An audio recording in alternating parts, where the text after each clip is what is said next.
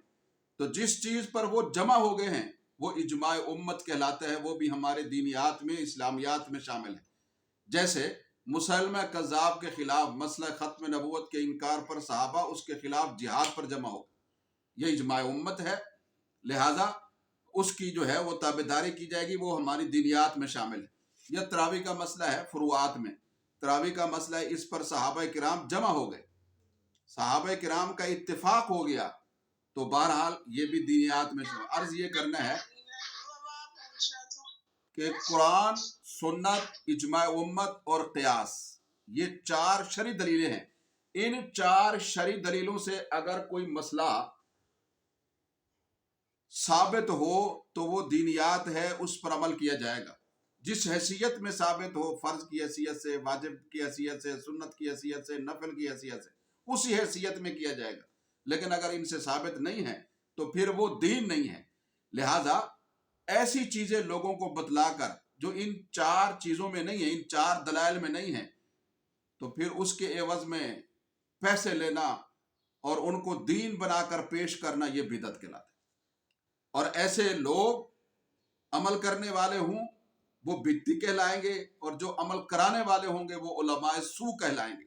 اسی کو کہا لا تشتروا بآیاتی ثمنا قلیلا، کہ میری آیتوں کو تھوڑی قیمت کے عوض نہ بیچو. دنیا کی جتنی قیمت بھی لی جائے غلط مسئلہ بتلانے کے عوض، وہ بہرحال آخرت کی نعمتوں کے مقابلے میں تو بہرحال تھوڑی. تو اس لیے فرمایا اللہ سے ڈرو، خدا کا خوف کرو، لوگوں کے ناحق پیسے خرچ نہ کرو. یہ جو شادی بیاہ کی اور موت و اموات کی ہم رسمیں کرتے ہیں، ان کا کہاں شریعت میں ثبوت ہے؟ یہ تو ہندوانہ رسمیں ہیں. تو ان کو دین بنا کر پیش کیا جاتا ہے. جب دین بنا کر پیش کیا جاتا ہے، اس پر پیسے لیے جاتے ہیں، کھانے کھائے جاتے ہیں، تو فرمایا یہ کیا ہے؟ اللہ کی آیتوں کو تھوڑی قیمت کے عوض بیچنا ہے، یہ منع ہے. اس لیے یہاں یہ بیان ہوا ہے لا تشترو، یہ ان کے لیے ان کا جو طرز عمل ہے، ان کے جو کرتوت ہیں، یہ اللہ نے اس لیے بیان کیے کہ ہم اس طرز عمل اور ان بد کرداریوں سے بچ جائیں. لا تشترو بے، اگر نہیں بدلتے تو قرآن سے رہنمائی نہیں. حالانکہ قرآن ھدی للناس ہے، پوری انسانیت کے لیے رہنما ہے. ولا تشتروا بآیاتی، تو قرآن کے پڑھنے پڑھانے کا مقصد، سمجھنے سمجھانے کا مقصد یہی ہے کہ ہماری زندگیاں انفرادی ہوں یا اجتماعی، وہ بہرحال سنت کے سانچے میں ڈھل جائیں اور اطاعت خدا بندی کے آگے سر جھکا لیں. لا تشتروا بآیاتی ثمنا قلیلا، فرمایا میری آیتوں کو تھوڑی قیمت کے عوض نہ بیچو. وإیایا فرحبون، اور خاص مجھی سے ڈرو. آگے اللہ تعالیٰ ارشاد فرماتے ہیں، اب ظاہر ہے کہ دنیا کا جتنا بھی مال ہو وہ بہرحال تھوڑا ہی ہے آخرت کے مقابلے میں. اللہ اکبر. تو دین کی خرید و فروخت نہ کرو، صحیح دین لوگوں تک پہنچاؤ، بس جو دین میں طے شدہ بات ہے. بعض لوگ یہ کہتے ہیں کہ جی وہ سند کے لحاظ سے ضعیف روایت، یعنی راوی جس میں ضعیف ہوتا ہے، کمزور ہوتا ہے، اس کے اندر جو شرائط ہوتی ہیں راوی کی نہیں پائی جاتی مکمل، تو اس روایت کو اعمال کی فضیلت میں چلو قبول کر لینا چاہیے. بھائی دین تو ہے عمل کا نام، تو عمل کے لیے تو کلیئر روایت ہونی چاہیے. فرمایا لا، سند کے لحاظ سے صحیح اور صریح ہونی چاہیے. ولا تلبسوا الحق بالباطل، یہ آیت مبارکہ 42 سورہ بقرہ. ولا تلبسوا الحق بالباطل، اور فرمایا حق کو باطل کے ساتھ نہ ملاؤ، خلط ملط نہ کرو. وَتَكْتُمُ الْحَقَّ وَأَنْتُمْ تَعْلَمُونَ، اور تم حق کو چھپاتے ہو، یعنی حالانکہ تم جانتے بھی ہو کہ یہ حق ہے لیکن اس کے بعد چھپا دیتے.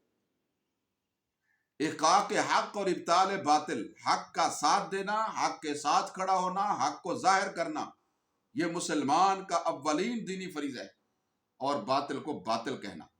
فرمایا وَلَا تَلْبِسُوا الْحَقَّ بِالْبَاطِلِ، اور حق کو باطل کے ساتھ خلط ملط نہ کرو، ملاؤ نہیں. وَتَكْتُمُ الْحَقَّ، اور تم حق کو چھپاتے ہو. وَأَنْتُمْ تَعْلَمُونَ، حالانکہ حق کو تم جانتے بھی ہو. علماء یہود جانتے تھے کہ یہ صحیح مسئلہ ہے، اور جو ہم بتا رہے ہیں یہ تحریف شدہ ہے یا غلط ہے، رد و بدل کر کے بتا رہے ہیں. حق کے ساتھ باطل کی جو ہے وہ ملاوٹ کر رہے ہیں، لیکن اس کے باوجود لوگوں کی غلط رہنمائی کرتے تھے۔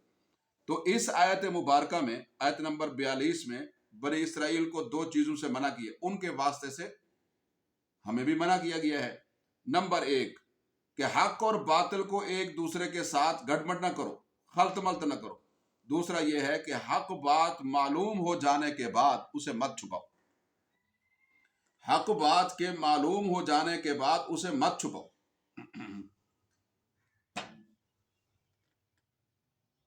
اور ارشاد فرمایا کہ مطلب یہ ہے کہ حق اللہ تعالیٰ کے نزدیک یہ دونوں باتیں جرم ہیں، حق کے ساتھ ملاوٹ کرنا اور حق کو چھپانا۔ اگر کوئی ان کا مرتکب ہو تو توبہ کرے، نہیں ہے تو پھر سزا بھگتے گا۔ آگے اللہ تعالیٰ نے فرمایا وَأَقِيمُوا الصَّلَاةَ وَآتُوا، یہ نہیں ہوتا کہ جو رسومات اور بدعات کرتے ہیں اور اس میں علماء شامل ہوتے ہیں، وہ علماء سو ہیں، انہیں معلوم ہوتا ہے اس کا کوئی ماخذ نہیں، محض اپنے دنیا کے نفع کی خاطر، مال و متاع کو حاصل کرنے کے لیے، چونکہ وہ لوگ اولو العزم نہیں ہوتے ہیں تو اس لیے استقامت نہیں دکھلا سکتے۔ فرمایا وَأَقِيمُوا الصَّلَاةَ وَآتُوا الزَّكَاةَ، اور نماز کو قائم کرو، وَآتُوا الزَّكَاةَ، اور زکوٰۃ کو دو، وَارْكَعُوا مَعَ الرَّاكِعِينَ، اور جھکنے والوں کے ساتھ جھکو۔ اس آیت مبارکہ میں بنی اسرائیل کو دو چیزوں کا حکم دیا گیا، گزشتہ آیت میں منع کیا گیا دو چیزوں سے، اس میں حکم۔ ایک تو یہ ہے کہ نماز کو قائم کرو۔ امام شاہ ولی اللہ محدث دہلوی رحمۃ اللہ علیہ حجت اللہ البالغہ میں فرماتے ہیں کہ نماز جو ہے یہ ام العبادات المقربہ ہے، تمام اللہ کے قریب کرنے والی، جو ساری باتیں اللہ کے قریب کرنے والی ہیں، ان میں سب سے زیادہ جو چیز انسان کو اللہ کے قریب کرتی ہے وہ نماز ہے، اور انسان کی زندگی کا مقصد اللہ کا قرب اور اللہ کی عبادت۔ تو بہرحال نماز جو ہے یہ اہم ترین عبادت ہے، اولین فریضہ اسلام میں۔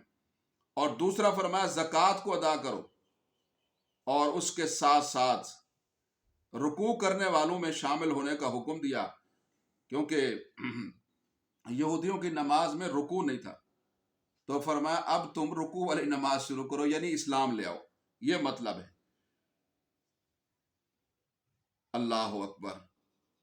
تو آگے ارشاد فرمایا اللہ تعالیٰ نے اَتَأْمُرُونَ النَّاسَ بِالْبِرِّ، اے علماء یہود، کیا تم حکم دیتے ہو لوگوں کو بالبر، نیکی کا، وَتَنْسَوْنَ أَنفُسَكُمْ، اور اپنے آپ کو تو بھول جاتے، وَأَنْتُمْ تَتْلُونَ الْكِتَابَ، حالانکہ تم کتاب کی تلاوت بھی کرتے ہو، کتاب کو پڑھتے بھی ہو، لیکن اس کے حق ادا نہیں کرتے۔ أَفَلَا تَعْقِلُونَ، کیا تم سمجھتے نہیں ہو؟ تو اس آیت مبارکہ میں آیت نمبر 44 میں بنی اسرائیل کو خطاب کر کے فرمایا جا رہا ہے کہ تم نبی آخر الزمان حضرت محمد مصطفیٰ احمد مجتبیٰ صلی اللہ علیہ وسلم کی آمد سے پہلے نبی علیہ السلام کی تشریف آوری کو خوشخبری اور ان کے لائے ہوئے دین کو قبول کرنے کی تلقین لوگوں کو کرتے تھے، اور اسی کو تم ذریعہ نجات بھی قرار دیتے تھے۔ لیکن اب جب وہ تشریف لے آئے ہیں تو تم خود ہی اس ایمان والی سعادت سے اور قرآن کو ماننے والی سعادت سے، نبی آخر الزمان کا دست و بازو بننے والی سعادت سے محروم ہو گئے۔ لوگوں کو تم حکم دیتے تھے کہ نبی آخر الزمان آئیں گے، ہم اس لیے اپنے آبائی وطن کنعان کو چھوڑ کر یہاں آ گئے ہیں مدینہ میں۔ لوگ پوچھتے تھے ان سے کہ تم تو عرب نہیں ہو، تم کیسے آ گئے ادھر؟ تو وہ کہتے تھے ہم اس لیے آئے ہیں مدینہ میں کہ نبی آخر الزمان کی جائے ہجرت یہ ہے، اور ہم سب سے پہلے ان پر ایمان لائیں گے اور ان کی تعلیمات کے آگے سر جھکائیں گے، اور ہم ان کے دست و بازو بنیں گے، اور تم بھی ایسا کرنا۔ لوگوں کو بھی یہی کہتے تھے، لیکن جب نبی علیہ السلام آئے تو خود یہ نیکی سے پیچھے ہٹ گئے، حالانکہ پہلے لوگوں کو نیکی کی تلقین کرتے تھے اور خود اپنے آپ کو بھول گئے۔ مسند احمد میں ایک یہودی عالم کا اسی قسم کا ایک واقعہ ہے کہ اس نے جن لوگوں کو تلقین کی تھی کہ نبی آخر الزمان آئیں گے، وہ پڑھاتے رہے، لوگوں کو سمجھاتے رہے اپنی کتابوں کے مطابق جو بشارتیں نبی علیہ السلام کے متعلق تورات وغیرہ میں تھیں، تو بہرحال لوگوں کو تو کہتے رہے۔ تو جن لوگوں کو انہوں نے دعوت دی تھی کہ نبی آخر الزمان آئیں گے، ان کی یہ علامتیں ہیں، یہ صفات ہیں۔ جب نبی علیہ السلام مدینہ میں آئے تو وہ لوگ آئے، انہوں نے دیکھا نبی علیہ السلام کو، تو وہ بہرحال پہچان گئے اور وہ ایمان لے آئے، وہ تو مسلمان ہو گئے۔ لیکن وہ یہودی عالم خود ایمان کی سعادت سے گویا کہ محروم رہ گیا. تو یہ لوگوں کو نیکی کا حکم دینا اور اپنے آپ کو بھول جانا. تو یہ گویا کہ اس کی مثال ایسے سمجھ لیں جیسے کوئی آدمی کسی کو کنویں کا ایڈریس تو بتا دے کہ فلاں جگہ پانی مل جائے، لیکن خود جو ہے وہ سیراب نہ ہو، جس کو بتلایا وہ سیراب ہو جائے. تو گویا کہ یہ اوروں کو تو نبی علیہ السلام پر ایمان لانے کا حکم دیتے تھے اور اپنے آپ کو بھول گئے، حالانکہ انہیں معلوم تھا کہ تورات کے اندر نبی علیہ السلام کی کیا صفات ہے. انتم تتلون الکتاب کا یہ معنی افلا تعقلون، کم عقلی ہے انسان کی کہ نفع کا کام اوروں کو بتلائے وہ کر لیں اور خود نفع سے محروم رہ جائے. وَاسْتَعِينُوا بِالصَّبْرِ وَالصَّلَاةِ، اور فرمایا صبر اور نماز کے ذریعے مدد طلب کیا کرو. وَإِنَّهَا لَكَبِيرَةٌ، بے شک یہ دونوں چیزیں صبر ہو یا نماز بہت بھاری ہیں. إِلَّا عَلَى الْخَاشِعِينَ، مگر عاجزی کرنے والوں کے لیے کوئی یہ بھاری نہیں. جس نے غلامی کرنی ہے اس نے ہر وقت غلامی کرنی. وہ دکان سے اٹھ کر بھی غلامی کرے گا، بستر سے اٹھ کر بھی غلامی کرے گا، اور کھیت کاشت میں مصروف ہوگا تب بھی کرے گا، دیگر کاروباروں میں مصروف ہوگا تب بھی غلامی کرے گا. غلام تو غلام ہی ہوتا ہے. جس نے سمجھا کہ میں عبد ہوں خداوند قدوس کا، تو پھر اس کے لیے تو کوئی عذر نہیں ہوتا، عقلاً ہونا بھی نہیں چاہیے. فرمایا وَاسْتَعِينُوا بِالصَّبْرِ وَالصَّلَاةِ، صبر اور نماز کے ذریعے مدد طلب کرو. وَإِنَّهَا لَكَبِيرَةٌ إِلَّا عَلَى الْخَاشِعِينَ، بے شک نماز بہت بھاری ہے سوائے عاجزی کرنے والوں کے. اس آیت مبارکہ میں صبر اور نماز کے ذریعے مدد طلب کرنے کا حکم دیا گیا ہے، کیونکہ انسان کے دو بڑے مسئلے، ایک مال کے ساتھ محبت اور دوسرا منصب کے ساتھ محبت، حب جاہ، اور دونوں خطرناک ہیں. تو لہذا صبر کے ذریعے حب مال کا علاج کیا گیا ہے اور نماز کے ذریعے حب جاہ کا علاج کیا گیا، کیونکہ حب جاہ سے دستبردار ہونا اتنا آسان نہیں، اس لیے نماز کو گراں قرار دیا گیا ہے. کیونکہ نماز میں انسان کو اپنی عاجزی اور گویا خضوع کا اقرار کرنا پڑتا ہے، اور ناک اور پیشانی زمین پہ رکھنی پڑتی ہے. تو یہ حب جاہ انسان کی ختم ہوتی. آگے ارشاد فرمایا الذین یظنون انہم ملاقو ربہم وانہم الیہ راجعون، فرمایا جو لوگ یقین رکھتے ہیں، یظنون یقین رکھتے ہیں کہ وہ اپنے رب سے ملاقات کریں گے، اور وَأَنَّهُمْ إِلَيْهِ رَاجِعُونَ، اور وہ یہ بھی یقین رکھتے ہیں فرمایا کہ اللہ کی طرف وہ لوٹنے والے ہیں. تو اس آیت مبارکہ میں ان لوگوں کا ذکر ہے، فرمایا کہ جو آخرت، یعنی بنی اسرائیل میں بھی طرح طرح کے لوگ تھے، بعض ایسے بھی تھے جیسے عبداللہ بن سلام وغیرہ، وہ ایمان بھی لے آئے کیونکہ انہیں معلوم تھا کہ ہمیں تو سب کتابوں کے ذریعے معلوم ہے نبی علیہ السلام برحق ہیں، قرآن سچی کتاب ہے، تو اللہ کی ملاقات کے وقت اللہ سے کیسے اللہ کے سامنے ہوں گے اور اللہ کو کیا منہ دکھائیں گے. تو وہ ایمان لے آئے جیسے عبداللہ بن سلام وغیرہ، کیونکہ وہ فکر آخرت. تو گویا فکر آخرت کی برکت سے انسان کا ایمان بھی محفوظ ہوتا ہے اور انسان کے اعمال بھی محفوظ ہو جاتے ہیں. آگے اللہ تعالیٰ ارشاد فرماتے ہیں یا بنی اسرائیل، آیت نمبر 47 میں، یا بنی اسرائیل اذکروا نعمتی التی انعمت علیکم، اے اولاد یعقوب میری ان نعمتوں کے یاد کرو جو میں نے تم پر کی. وَأَنِّي فَضَّلْتُكُمْ عَلَى الْعَالَمِينَ، اور بے شک میں نے تمہیں جہان والوں پر فضیلت عطا کی، یعنی اس زمانے کے جو لوگ تھے ان پر بنی اسرائیل کو فضیلت. اب کنتم خیر امت اخرجت للناس تأمرون اب یہ امت محمدیہ فرمایا یہ بہترین امت ہے. اس زمانے میں البتہ ان کو اور اقوام عالم پر فضیلت حاصل تھی، لیکن جب یہ راہ استقامت کے اوپر تھے، دین کے اوپر تھے. تو اس آیت مبارکہ میں ایک مرتبہ پھر بنی اسرائیل کو اللہ کے احسانات یاد کرنے کی تلقین کی جا رہی ہے تاکہ ان میں شکر گزاری کا جذبہ پیدا ہو. آگے ان احسانات اور انعامات کی تفصیل دی گئی ہے کہ جو وقتاً فوقتاً بنی اسرائیل کے اوپر ہوتے رہے، تو جن میں سے اس آیت میں صرف پہلے احسان کا تذکرہ ہے کہ تمام احسانات میں سب سے بڑا احسان اللہ نے بنی اسرائیل کو یہ کیا ان کے اوپر کہ اہل عالم پر، جہان والوں پر فضیلت اور برتری عطا کی، نبوت بھی دی، سلطنت بھی دی، بلکہ بعض جگہ میں تو نبوت اور سلطنت کو جمع بھی کر دی. حضرت یوسف علیہ السلام میں نبوت بھی اور سلطنت بھی جمع. حضرت یعقوب علیہ السلام، حضرت سلیمان علیہ السلام، داؤد علیہ السلام میں نبوت اور سلطنت بھی جمع تھی۔ تو فرمایا کہ اس نعمت پر اللہ کا شکر ادا کرو تاکہ تمہاری نعمتوں میں مزید اضافہ ہو۔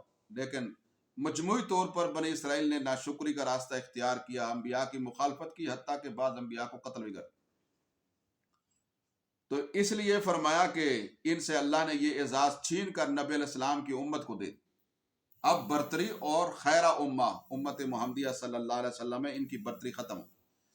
آگے آیت نمبر 48 میں اللہ تعالیٰ فرماتے ہیں وَاتَّقُوا يَوْمًا، اے بنی اسرائیل اور پوری انسانیت، ڈرو تم اس دن سے لا تجزی نفس عن نفس شیئا، جب کوئی نفس کسی نفس کے کچھ بھی کام نہیں آئے گا، جب کوئی نفس کسی نفس کے کچھ بھی کام نہیں آئے گا، ولا يقبل منها شفاعتون، اور نہیں قبول کی جائے اور اس کی طرف سے کوئی سفارش بھی قبول نہیں کی جائے گی، ولا یؤخذ منها عدل، اور اس کی طرف سے کوئی فدیہ، کوئی پیسہ بھی نہیں لیا جائے گا کہ چلو یہ اللہ کو پیسے دے کے اپنا عذاب سے جان چھڑا لے، ایسا بھی نہیں ہوگا۔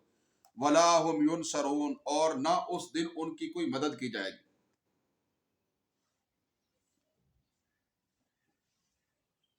سے نیٹ مسئلہ کر رہا ہے آپ کا۔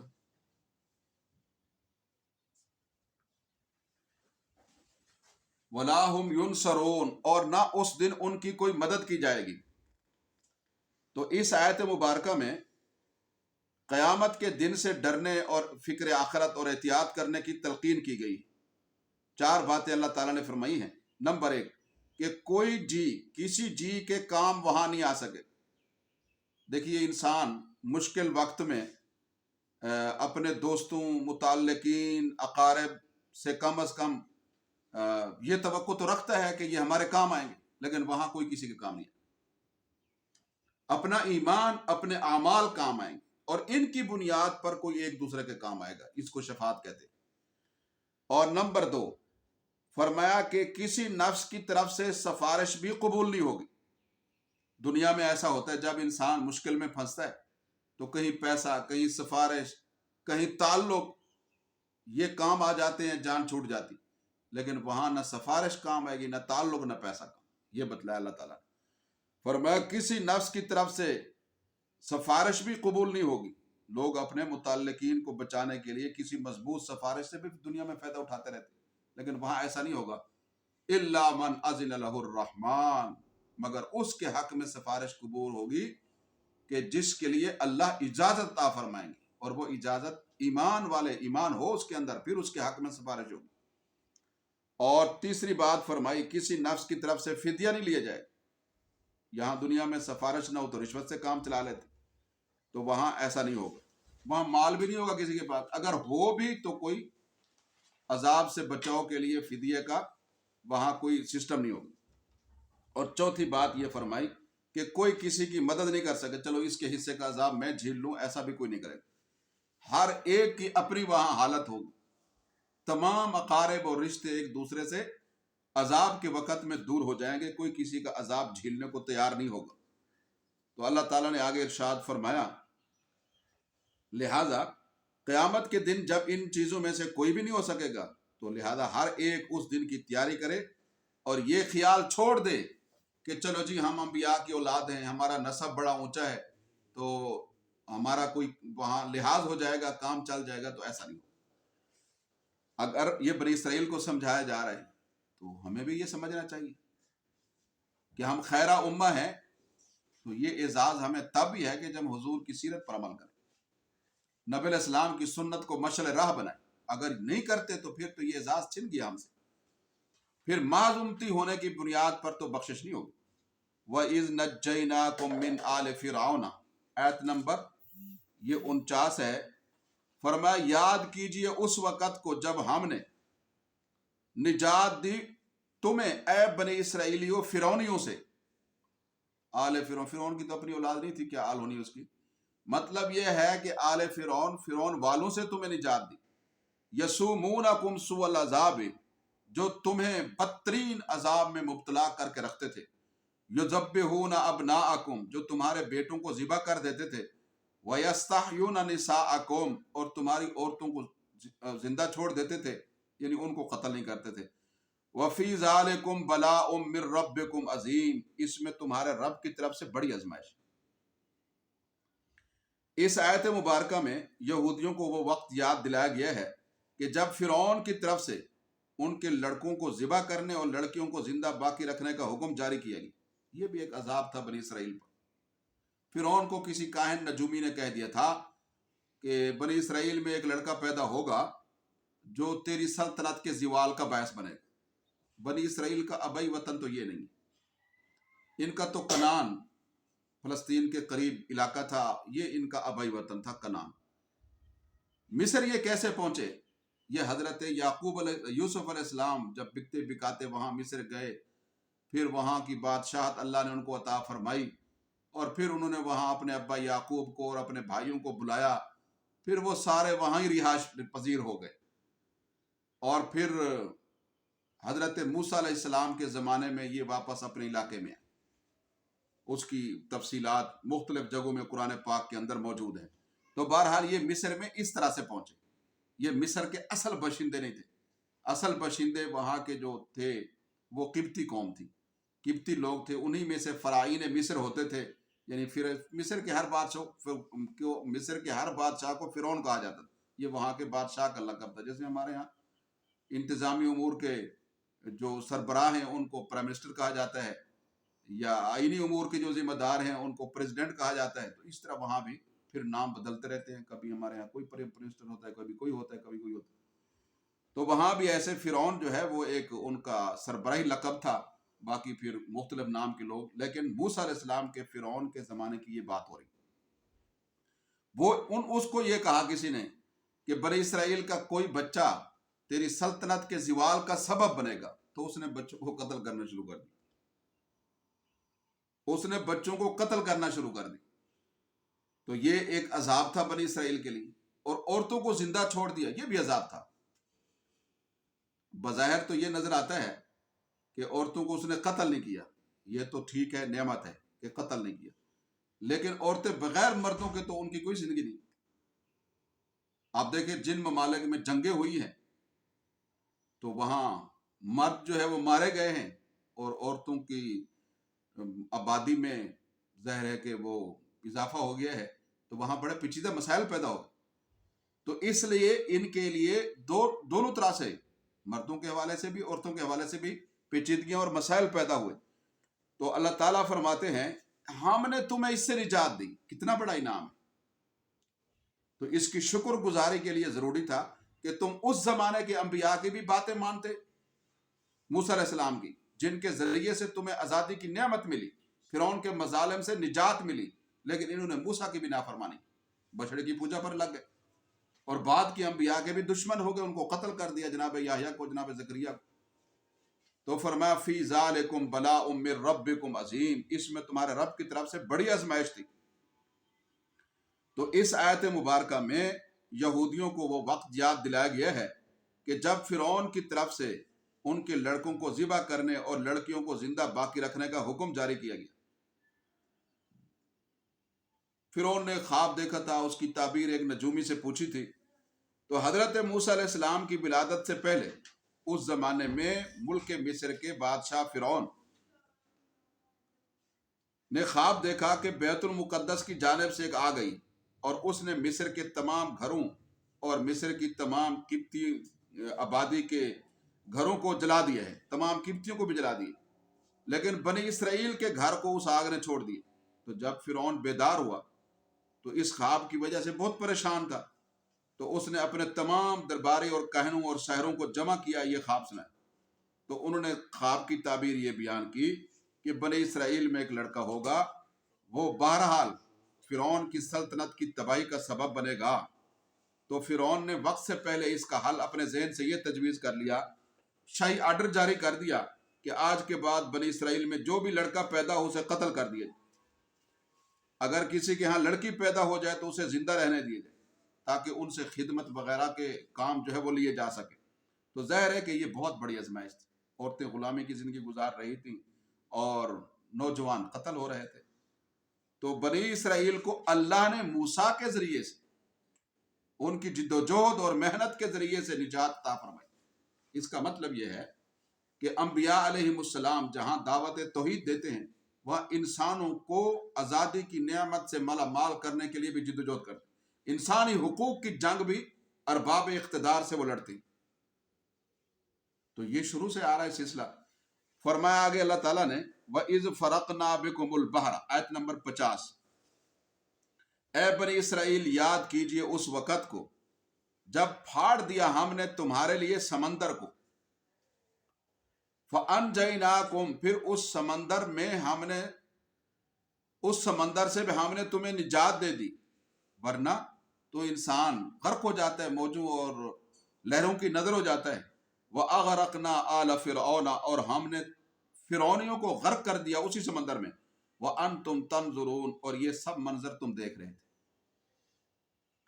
اس آیت مبارکہ میں بنی اسرائیل کے لیے دریا میں راستہ بن جانے اور اسی راستے پر چل کر آنے والے فرعون اور اس کے لشکر کے غرق ہونے کا ذکر کیا گیا ہے۔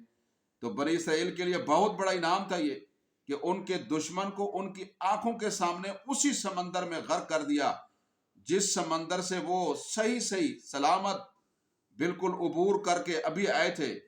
تو بہرحال یہ اللہ تعالیٰ کا ان کی آنکھوں کے سامنے یہ انعام ان کے اوپر ہوا ہے، اور انہیں اطمینان ہوا ہے کہ ہمارا دشمن غرق ہو گیا ہے، اب ہم آزادی اور اطمینان اور راحت کی زندگی گزاریں گے۔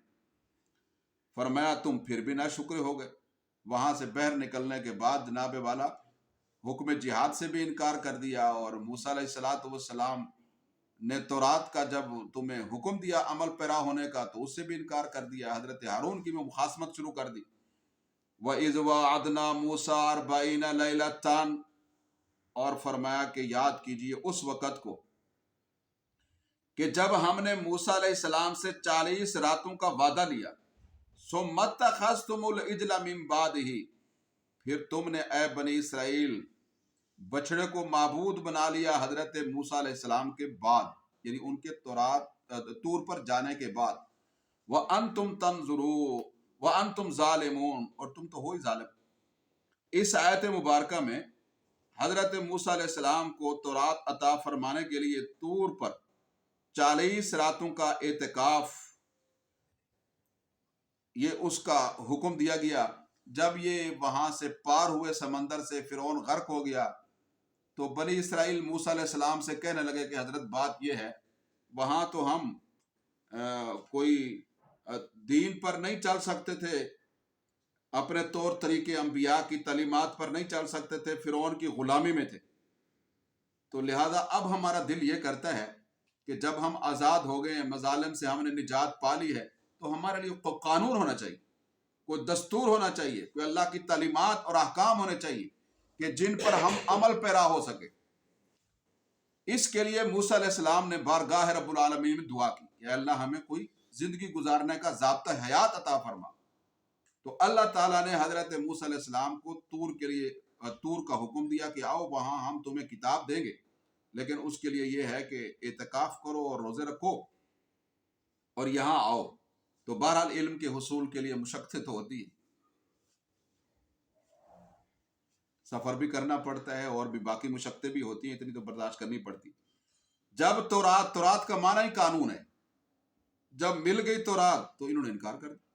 ثم عفونا منکم، فرمایا وَإِذْ وَعَدْنَا مُوسَىٰ 40 لَيْلَةً، یاد کیجئے اس وقت کو جب ہم نے موسیٰ علیہ السلام سے 40 راتوں کا وعدہ لیا۔ ثم اتخذتم العجل، پھر تم نے ان کے بعد فرمایا کہ بچڑے کو خدا بنا لیا، حالانکہ اور ہو تم ظالم۔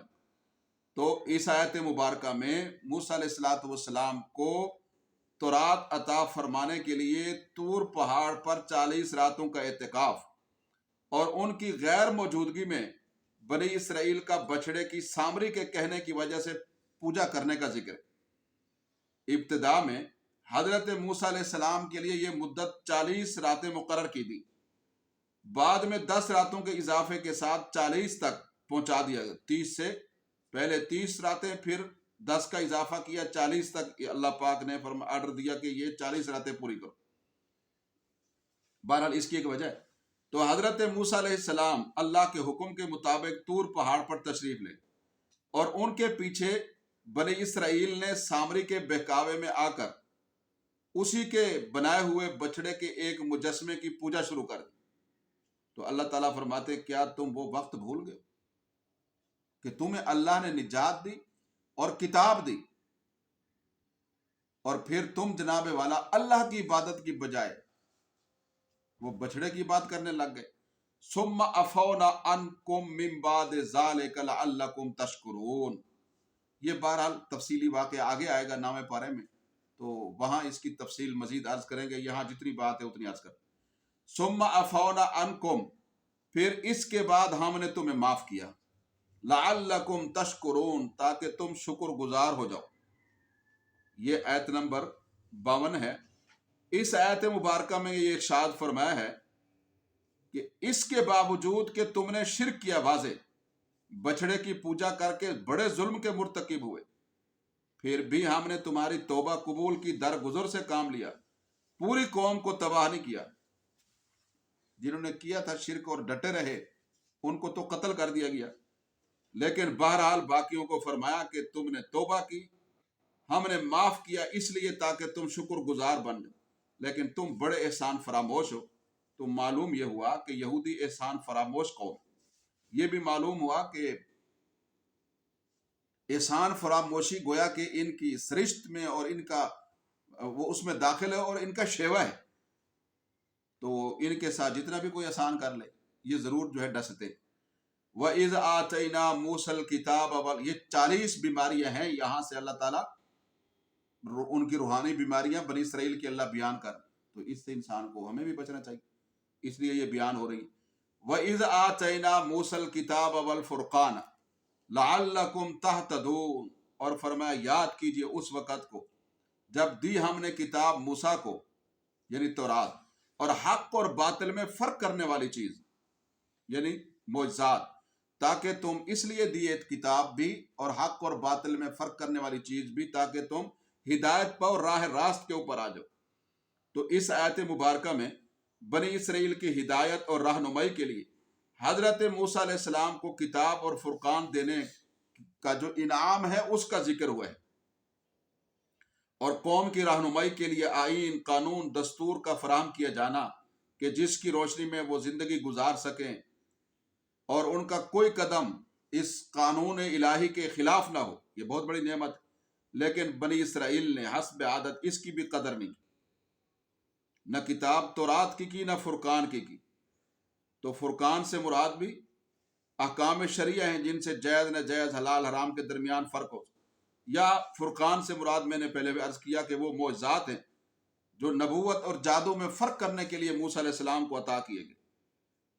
تو ویسے فرقان کہتے ہیں حق اور باطل، کھرے اور کھوٹے میں فرق کرنے والی چیز کو، خواہ وہ کسی بھی شکل میں ہو.